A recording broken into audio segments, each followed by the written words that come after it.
श्री शिवाय नमस्तुभ्यम। दोस्तों, आप सभी लोग जानते हैं कि 30 सितंबर 2024 को है इस पितृपक्ष का प्रदोष व्रत। वो प्रदोष व्रत जो भगवान शिव जी का सबसे प्रिय दिन होता है। और दोस्तों, इसी पितृपक्ष श्राद्ध पक्ष के इस प्रदोष व्रत को आप लोगों को 3 कलश दूध वाला उपाय जरूर करना चाहिए। दोस्तों, इस उपाय को करने से आपके घर में कभी पैसों की कमी नहीं आएगी। आप भगवान से 10 रुपए मांगोगे, वो आपको 100 रुपए देंगे। आप उनसे 1000 रुपए मांगोगे, वो आपको लाखों रुपए देंगे। पर उसके लिए आपको भी मेहनत करनी पड़ेगी, साथ में ये वाला उपाय भी करना पड़ेगा। देखो, ये उपाय सिर्फ और सिर्फ इस पितृपक्ष के प्रदोष व्रत का है, जो कि कब पड़ रहा है? 30 सितंबर 2024 के दिन पड़ रहा है। दोस्तों, पितृपक्ष के प्रदोष का बहुत ही बड़ा और विशेष महत्व होता है। ये दिन बार बार नहीं आता है, साल में एक बार आता है, तो आपको इसका फायदा भी जरूर उठाना चाहिए। पंडित जी ने खुद इस उपाय को इस पितृपक्ष के इस प्रदोष व्रत के दिन करने के लिए यहाँ पर कहा है। और दोस्तों, हम सबसे बड़ी बात आपको यह बता दें कि इस पितृपक्ष में अगर आप लोग इस उपाय को कर लेते हो, जिसका नाम 3 कलश दूध वाला उपाय है, तो भाई आपके जीवन में, आपके घर परिवार में कभी धन की समस्या आ ही नहीं सकती, पैसों की समस्या आ ही नहीं सकती। और अगर अभी चल रही है किसी भी प्रकार की धन से जुड़ी हुई, पैसे से जुड़ी हुई दुख और परेशानी आपके जीवन में चल रही है, तो भाई वो दूर हो जाएगी इस उपाय को करने के बाद। ठीक है, तो चलो जानते हैं कि आखिर इस प्रदोष व्रत के दिन, जो कि इस पितृपक्ष का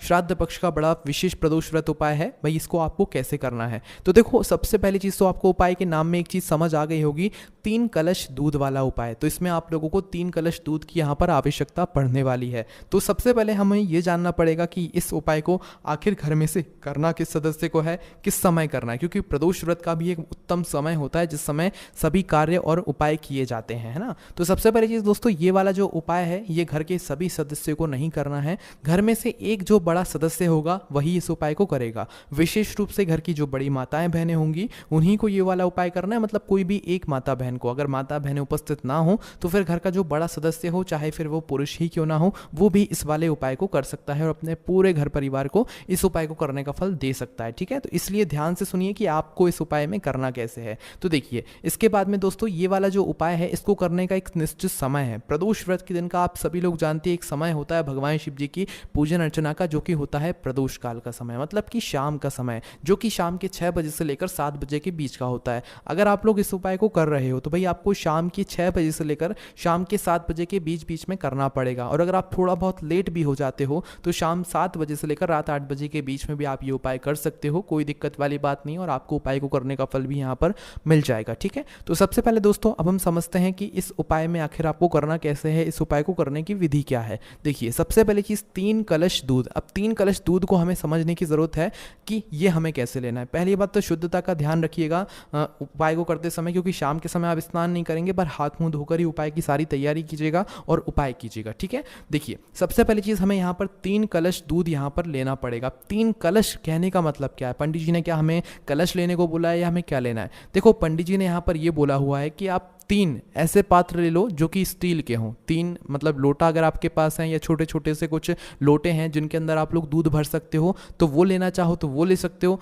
और अगर लोटे नहीं है तो कटोरियाँ तो आपके पास होंगी ही होंगी मीडियम साइज़ की, तो आपको मात्र 3 कटोरियाँ लेनी है। 3 कटोरियाँ ले लो, या तो 3 लोटे ले लो जो छोटे साइज़ के होते हैं, वो वाले लोटे, क्योंकि बड़े लोटे तो बहुत ज़्यादा बड़े हो जाएंगे, है ना। तो भाई या तो आप लोग कोई भी स्टील का पात्र ले लो, कहने का मतलब ये। उदाहरण के लिए सबसे पहले आप लोग चाहो तो मतलब जो आपके लोटे होते हैं वो ले सकते हो, वो ना हो तो फिर कटोरी ले सकते हो, है ना। उदाहरण के लिए हम कटोरी ले लेते हैं। हमने यहाँ पर 3 कटोरी ले ली, है ना। 3 मीडियम साइज की 3 कटोरी आप लोग ले लेना, है ना। 3 कटोरी लेने के बाद दोस्तों, इसके अंदर आप लोगों को डालना है क्या? दूध, है ना। देखो, अगर उपाय का आपको फल चाहिए ना, तो इसके अंदर जो दूध डलेगा वो भैंस का नहीं डलेगा, वो थैली वाला दूध नहीं डलेगा, वो डलेगा शुद्ध देसी गाय का दूध। अगर आप लोग इस उपाय को इस पितृपक्ष के प्रदोष व्रत के दिन कर रहे हो, तो कहीं डेयरी वगैरह से गाय का दूध लेकर आना, वो आपको गाय का दूध दे देंगे, है ना। इस उपाय में भैंस के दूध का प्रयोग मत करना, जो थैली वाला दूध आता है उसका भी प्रयोग मत करना, वरना आपके उपाय का आपको फल नहीं मिलने वाला। इस बात का विशेष रूप से ध्यान रखना। तो करना क्या है दोस्तों, अब सबसे पहले आप लोग अपना वो जो दूध है उसको जो है बराबर मात्रा में अपनी तीनों कटोरियों के अंदर डाल लो, है ना। और इस कटोरी को भी एक बड़ी थाली के अंदर रख लेना, क्योंकि 3 कटोरी आप एक साथ हाथ में नहीं रख पाओगे, है ना। तो एक थाली के अंदर तीनों कटोरियों को जमा कर उन तीनों कटोरी के अंदर शुद्ध देसी गाय का जो दूध आप लोग लेकर आए हुए हो उसको बराबर मात्रा में जो है भर दो, है ना। 3 कटोरी के अंदर आप लोगों ने यहाँ पर दूध भर दिया। अब दूध भरने के बाद दोस्तों, आपको इन कटोरी के अंदर कुछ सामग्री डालनी है, जो कि आप लोगों को यहाँ पर ध्यान से सुन लेनी है। ठीक है, जैसे ही आप लोग तीनों कटोरी के अंदर बराबर मात्रा में दूध डाल देते हो, उसके बाद में सबसे पहले आप लोगों को लेनी है यहाँ पर काली तिल। काली तिल आप जानते हो जो कि शिव जी पर समर्पित होती है, वही वाली काली तिल है ना, जो आप लोग पूजा करते समय इस्तेमाल भी करते हो। तो थोड़ी सी काली तिल आप लोगों को यहाँ पर लेना है और थोड़ी थोड़ी काली तिल अपनी तीनों कटोरियों के दूध के अंदर डाल देनी है ना, दूध के अंदर डालनी है, इस बात का भी ध्यान रखना। तो थोड़ी थोड़ी काली तिल लेकर आप लोगों को, भले एक एक चुटकी भी डालो तो चल जाएगा, पर थोड़ी थोड़ी काली तिल अपनी तीनों कटोरी के अंदर आप लोग डाल दो, है ना। काली तिल डालने के बाद दोस्तों जौ आप लोग जानते हो क्या होता है, जो गेहूं होता है, गेहूं की जो बाली होती है उसे जौ कहते हैं ना। तो भाई जौ भी थोड़ी सी आप लोगों को लेनी है। ये जौ भी आप लोगों को पूजन वाली दुकान पर मिल जाएगी, अगर आपके घर में रखी हुई है आप वो ले सकते हो, अन्यथा पूजन वाली दुकान पर मिल जाएगी। तो थोड़ी सी जौ लेनी है और थोड़ी थोड़ी जौ जो है तीनों अपनी दूध की कटोरियों के अंदर डाल देनी है ना, थोड़ी थोड़ी जौ, है ना।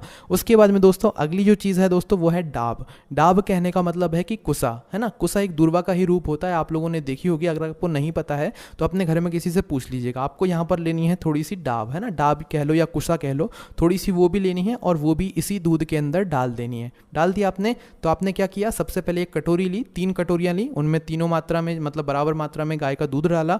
उसके बाद में जो है आपने काली तिल डाली तीनों कटोरियों में बराबर मात्रा में, उसमें उसके बाद जौ डाली, उसके बाद थोड़ा जो डाब होता है, कुसा होता है, वो डाला आप लोगों ने, है ना। ये 3 सामग्रियां हमें इस कटोरी के दूध के अंदर डालनी है। जैसे ही आप लोग ये 3 सामग्रियां कटोरी के दूध के अंदर डाल देते हो, अब आप उपाय करने के लिए तैयार हो। अब इस दिन मतलब कि 30 सितंबर को इस पितृपक्ष के प्रदोष व्रत के दिन शाम के 6 बजते हैं, तो उसके बाद से आप अपना उपाय करना शुरू कर सकते हो। शाम के 6 बजे से लेकर 7 बजे के बीच में, अगर आप लोग लेट हो जाते हो तो भाई 7 बजे से लेकर रात 8 बजे के बीच में भी कभी भी आप अपना उपाय कर सकते हो, कोई दिक्कत वाली बात नहीं है, ठीक है।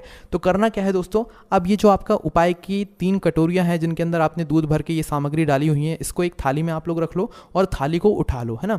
थाली को उठाने के बाद दोस्तों अब यहाँ पर आपको क्या करना है कि सबसे पहले एक दीपक भी यहाँ पर आपको अपने ही घर से तैयार करना है ना। तो ये थाली उठाकर आप एक सुरक्षित जगह पर रख दो, अब अपना दीपक तैयार करो। ये जो दीपक आप लोग तैयार करोगे ना दोस्तों, ये ध्यान रखना 3 दीपक तैयार होंगे, क्योंकि हमें यहाँ पर क्या करना है कि 3 जगहों पर जाना है ना। इसलिए दोस्तों यहाँ पर आपको 3 दीपक यहाँ पर तैयार करने हैं, जिसमें से जो दोस्तों जो दीपक होंगे आपके वो मुख्य रूप से मिट्टी के आप लोग लेना, मिट्टी के दीपक ना हो तो फिर आटे के ले सकते हो, है ना। तो करना क्या है, 3 दीपक लेकर उनके अंदर गोल बत्ती रखकर, कौन सी बत्ती रखकर, गोल बत्ती रखकर, ठीक है। गोल बत्ती रखने के बाद दोस्तों शुद्ध देसी गाय का दूध, जिस तरीके से हमने उपाय में शुद्ध देसी गाय का दूध लिया है उसी तरीके से यहाँ पर हम लोग शुद्ध देसी गाय का घी लेंगे, है ना। तो शुद्ध देसी गाय का घी अपने तीनों दीपकों में बराबर मात्रा में डाल देना। और जैसे आप लोगों को ये दीपक तैयार होते हैं, इनको जलाना नहीं है, मात्र माचिस अपने साथ में रखना और तीनों दीपकों को भी अपनी उस थाली के अंदर रख लेना जहाँ पर आपने जो है तीनों कटोरियों को रखा हुआ है ना। तो भाई अब करना क्या है, देखो आपने तीनों दीपकों को रखा, माचिस अपने साथ में रखना, माचिस भूलकर मत जाना और इन दीपकों को घर पर नहीं जलाना है।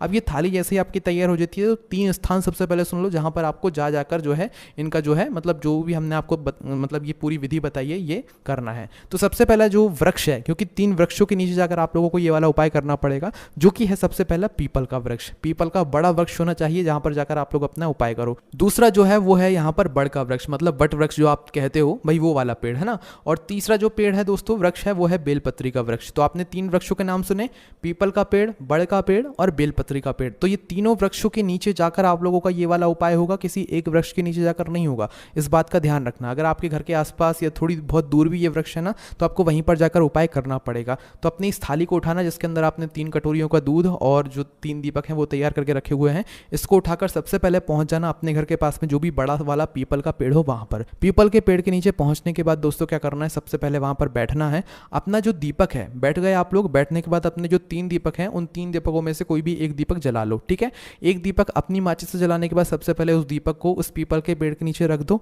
पीपल के पेड़ के नीचे उस दीपक को रखने के बाद दोस्तों क्या करना है आप लोगों को कि ये जो दूध है, मतलब 1 कटोरी का दूध उठा लो, क्योंकि आप 3 कलश मतलब 3 कटोरी को दूध लेकर आए हुए हो। तो आपने यहाँ पर क्या किया कि अपना एक दीपक जलाकर रख दिया और उस एक दीपक को जलाने के बाद अपनी 1 कटोरी का दूध उठा लो और उस दूध को उसी वृक्ष के ऊपर समर्पित कर दो, है ना। मतलब उस वृक्ष की जड़ में या उस वृक्ष से होते हुए आप लोग अपना ये जो दूध है इसको समर्पित कर दो, ठीक है। समर्पित करने के बाद वहां पर भगवान से प्रार्थना करना, अपने घर में जो धन की समस्या है, पैसों की समस्या है, उसके लिए प्रार्थना करना और अपने पितरों का स्मरण करके वहां से उठ जाना, ठीक है। तो पहले वृक्ष के नीचे जैसे आप लोग दीपक लगाकर और दूध चढ़ाकर मतलब हो जाते हो, उसके बाद में आप लोगों को दूसरे पेड़ के नीचे जाना है जो कि है बड़ का पेड़, है ना, वट वृक्ष जिसे आप लोग कहते हो। तो भाई बड़ के पेड़ के नीचे पहुंच जाना, वहां पर जाकर सबसे पहले बैठना, बैठकर अपना दूसरा दीपक जलाना। दूसरा दीपक जलाने के बाद जो है उस दीपक को वहां पर रख देना, मतलब उसी पेड़ के नीचे। और पेड़ के नीचे रखने के बाद अपनी दूसरे नंबर की जो दूध की कटोरी है उसको उठाना और उस वृक्ष के नीचे इस दूध को समर्पित कर देना या उस वृक्ष की जो जड़ होगी उस पर समर्पित कर देना। उसके बाद भगवान भगवान से प्रार्थना करना,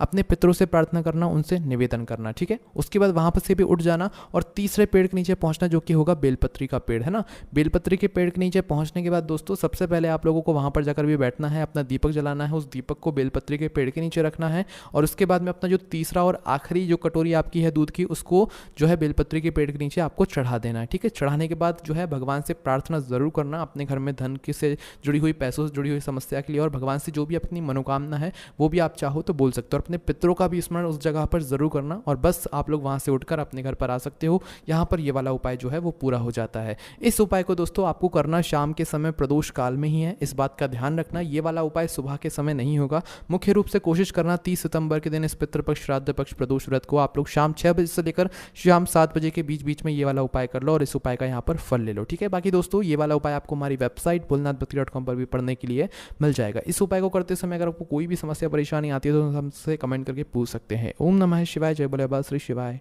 नमस्तुभ्यम।